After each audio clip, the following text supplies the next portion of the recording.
The conditions that we saw inside this internment camp, which it is nothing less than that description, were really appalling.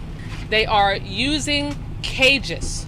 These detainees are living in cages. The pictures that you've seen don't do it justice. They are essentially packed into cages, wall-to-wall humans, 32 detainees per cage. That is the only thing inside those cages are their bunk beds, and there are 3 tiny toilets that are toilet units that have a sink attached to it. They get their drinking water and they brush their teeth where they poop in the same unit. The portions available for employees: large pieces of roast chicken, large sausages, and the detainees' lunches were a small, gray turkey and cheese sandwich, an apple, and chips.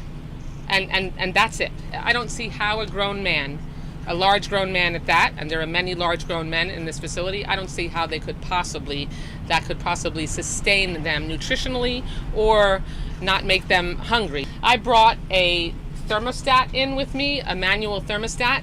In the medical intake area, it was 85 degrees. This is inside the so-called air-conditioned tent. We could not meet with any detainees. They gave us no specific reason or authority why we couldn't. They refused us access and wouldn't even let us go into the dormitory where they were being encaged. So this is an appalling, outrageous environment to detain anyone. They say that there are only people who are in the final stages of deportation here. We have doubts about that. We've heard that there are detainees here who are not criminals, but we're going to need to ask a lot of follow-up questions. When I have been through other ICE facilities, the detainees are not in cages.